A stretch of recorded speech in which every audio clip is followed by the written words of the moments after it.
Bismillahirrahmanirrahim and Assalamu alaikum everyone. My name is Fezan Ali Softwarewala and I am a level 1 student at Rehan School Islamabad campus. So viewers, today I am here with a new and special guest. Her name is Andrea Wentz. Let's start our fun interview. So first of all, hello and how are you, ma'am?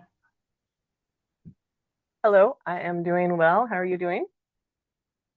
I am also fine. So first of all, ma'am, please introduce yourself to my audience. Okay, my name is Andrea Wentz. I am a chemical engineer by trade and training. I am also the founder of the Center for Human Pattern Awareness and Systems, or I call it CHIPAS. Professionally, I've been working in everything from minimum wage jobs to manufacturing and engineering roles. But the bigger story is that I've always been fascinated by people. And ever since a teenager, I became curious about a simple question, and that was really like, what was going on beneath the surface with activities and behaviors, why people did the things they did.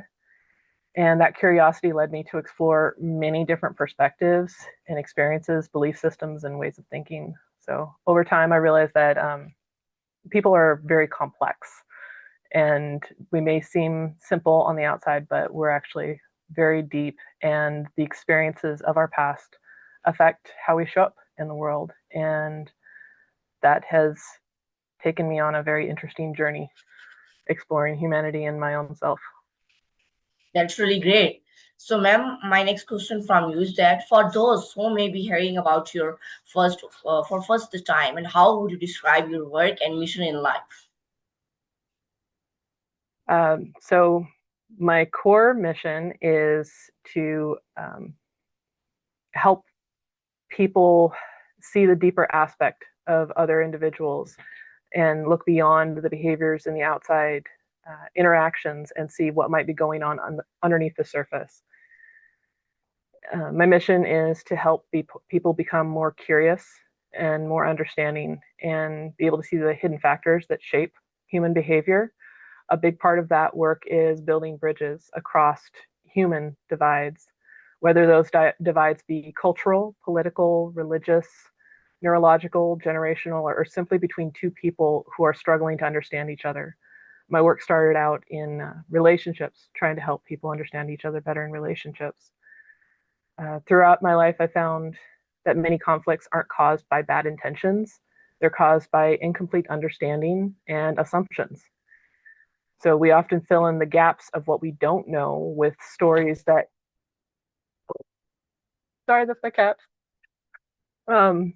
Stories that may be Okay, no not issue. true and makes the situation much more complex. Okay, so ma'am, my next question from you is that you are a chemical engineer by trade. What inspired you to pursue engineering as a career? I didn't initially desire to pursue it. I initially was looking at environmental biology and I was avoiding engineering.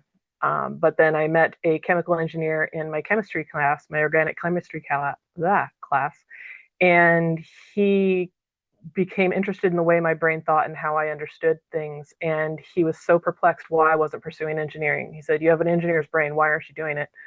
I said, "Well, because honestly, my dad is an engineer, my sister is an engineer, and I just don't want anything to do with that." And he said, "Oh, well, that makes total sense.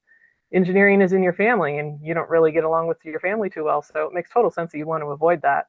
And that little sentence, that little validation, helped heal that wound. And so I started to explore it, and I found that I absolutely loved chemical engineering, everything about it. So Nice. Your R family is in engineering. Your R family interest in engineering. Like I Okay, that's really great. So my next question from you is that was there a defining moment that made you realize to wanted to understand people on deeper level?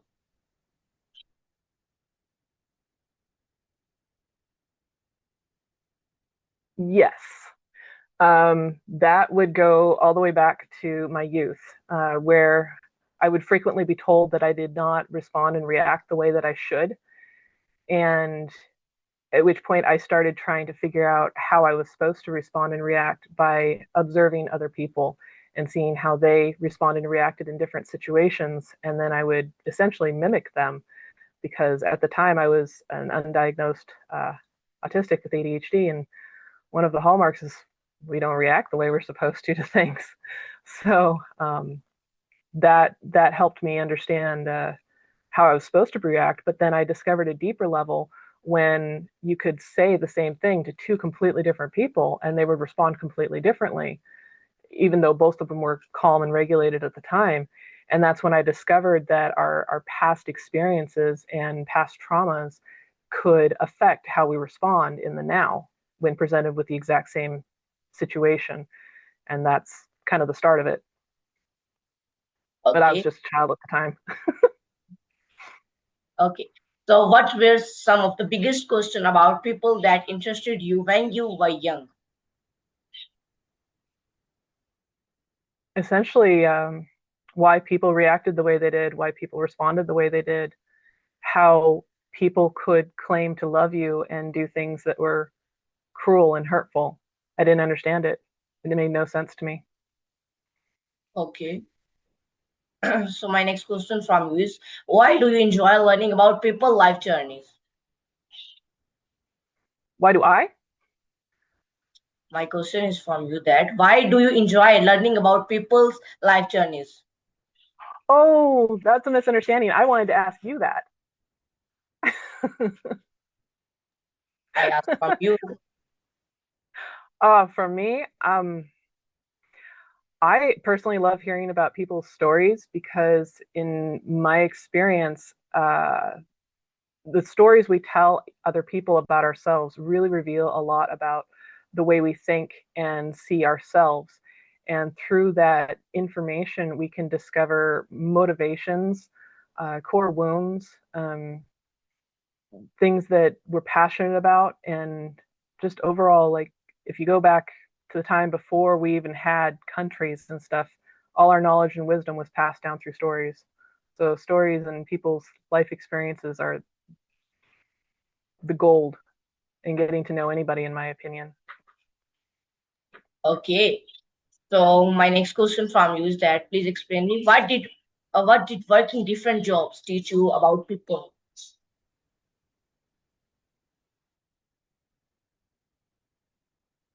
I don't know exactly if, well, how do I frame this? So, working in multiple different jobs in minimum wage, that helped me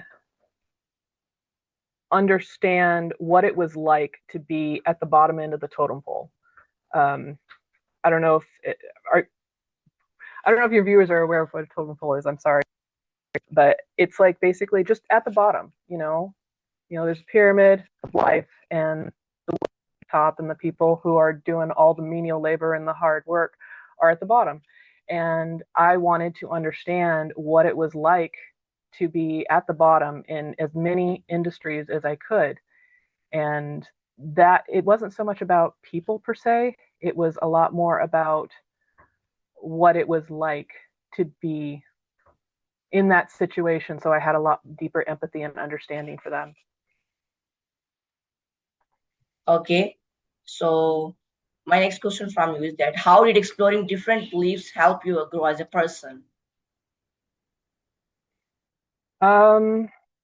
I was raised in a very fundamentalist Christian religion, and we were taught what to believe, how to think, how to act. It was very conforming. And when I started to realize that there were beliefs outside of that and started to explore them, it helped me really understand um, other people, the things that they value, the things that motivate them, and be able to see society at large beyond the narrow frame that I was allowed to have. I was a very sheltered individual.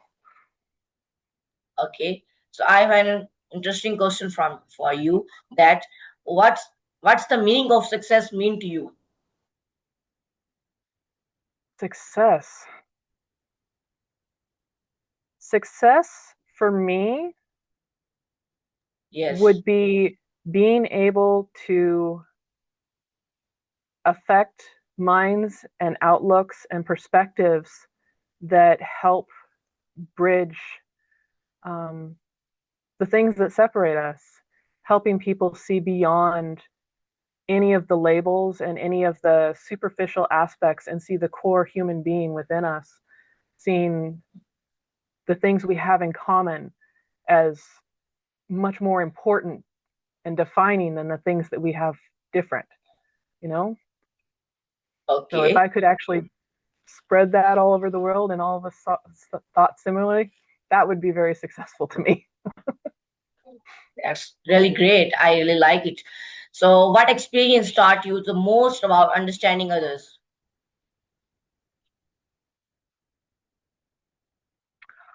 That would honestly be my last long term relationship.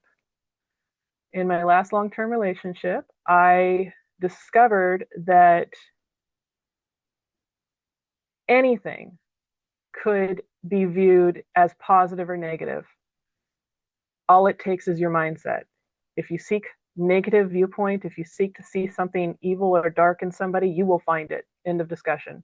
If you seek to find a reason why something might be a misunderstanding, a miscommunication, or a positive intent that kind of didn't work out the way it was intended, you'll see it. And it's so easy to slide into viewing people from a negative point of view.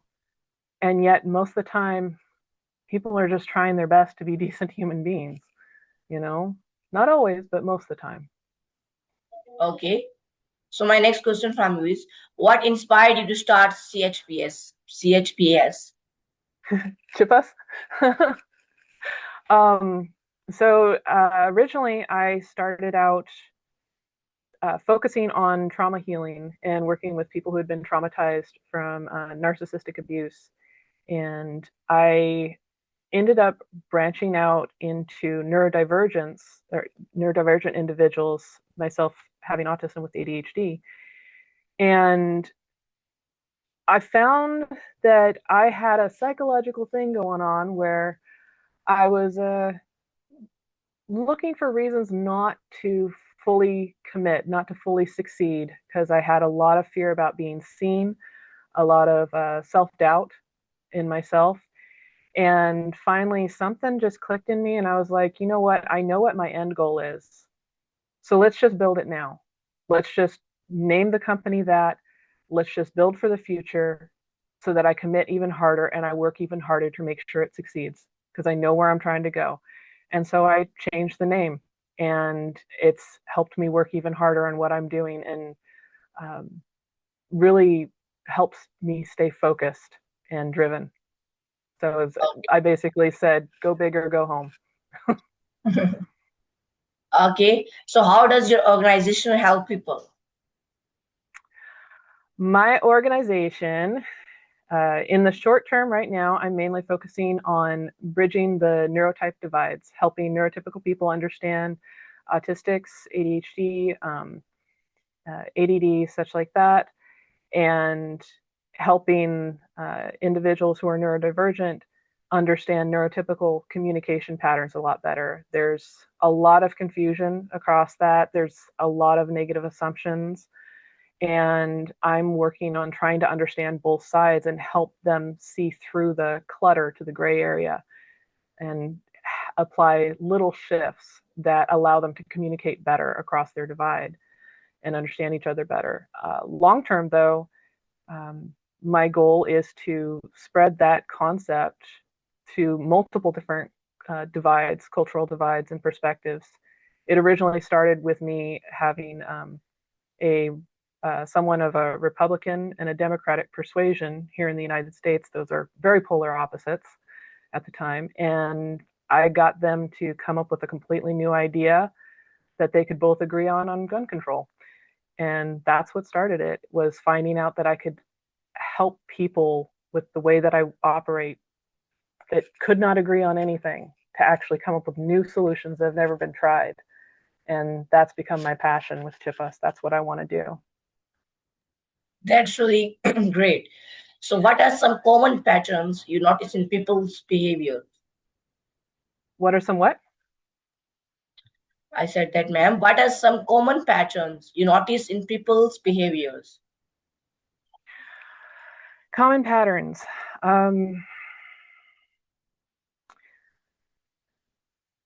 The pattern of, I'd say the ones that's most notable would be when you're having a conversation with someone and everything seems fine, and then suddenly they're upset and they're responding to something you never even said, and you're just like, what's going on? I am so lost. What happened? And it just generally spirals out of control from there. And what I discovered is that in those moments, uh, it's not just a conversation between two people. There's actually a third party in the room, and that's their subconscious, their wounds, their core beliefs, and that little voice in the head hijacked the conversation and said, "Oh, this person is saying this thing from my past that hurts me and wounds me, and I need to defend myself." And that's what they're responding to. They're suddenly saying their defensive thing. And the pattern I found beyond that is that if you actually listen to what they say, you can figure out what that core wound is saying. And then if you make that core wound feel safe and you address that core wound, not the conversation, not trying to get it back to the conversation, you can help them calm down and continue the conversation. And I've done it many, many times, and it's pretty well systemized at this point. And it's it's not always 100%. It's new. I'm learning it, but it's really nice to be able to calm people and help them feel safe again, so that the conversation can continue. Yes. So, why do people sometimes misunderstand each other's?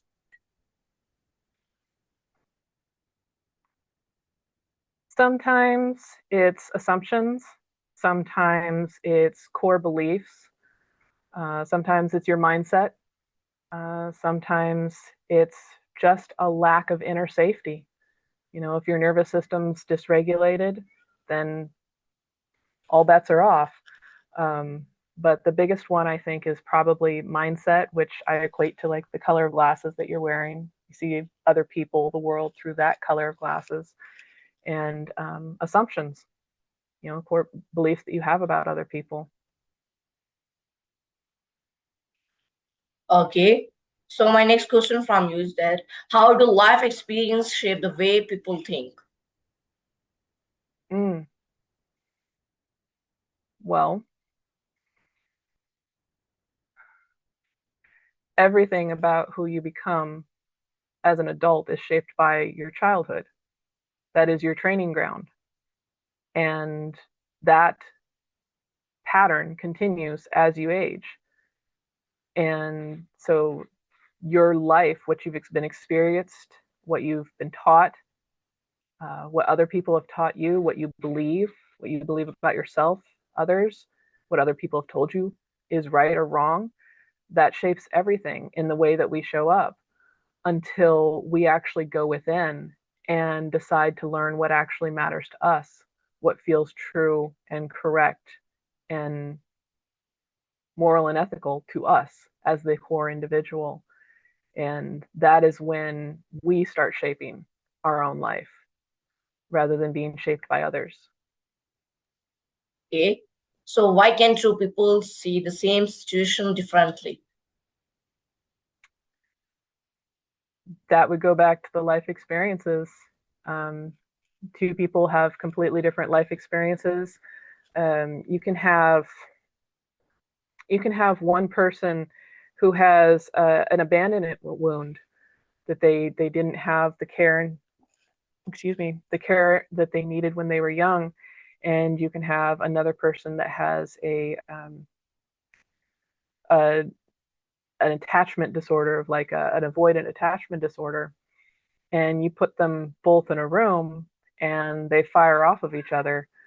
The one with the abandonment wound is terrified the other person's going to leave, and the one with the attachment disorder, they're or the avoidant disorder, they're wanting to leave because it's gotten too close, and it just turns into a terrible mess. It's a bomb waiting to go off, in a relationship. So, but both of those are shaped by their childhood.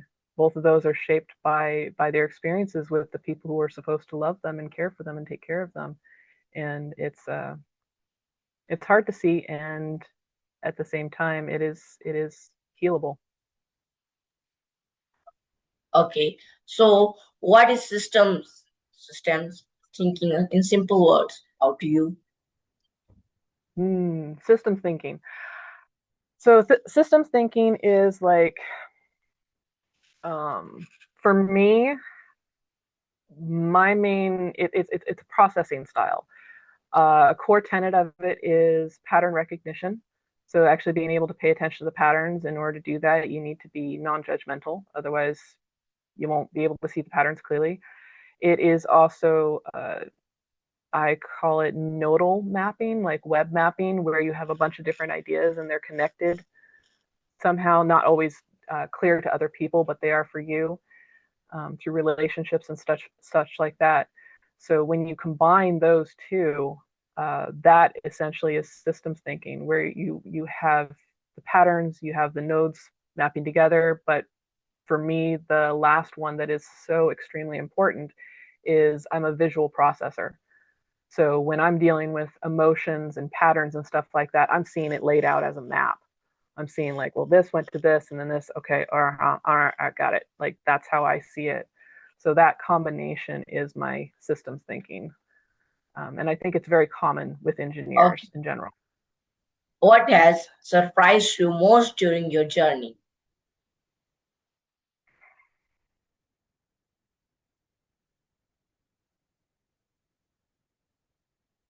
That a lot of the ideas that I've come up with to me seem like common sense, and people when they hear about it, they go like, "Whoa, I've never thought about it that way."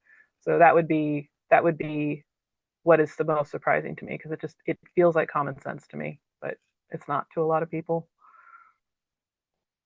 Okay, so you have any advice to my audience on interview last? My advice, I would say my favorite two pieces of advice is be curious, never stop asking questions, never stop seeking answers, and build for the future you want, not the future your fear is around the corner. Okay, that's really great. So, this was our today's guest. I hope you like it. I'm with new guest next day, next topic. Thank you, and Allah Hafiz, Pakistan, Sundarbans.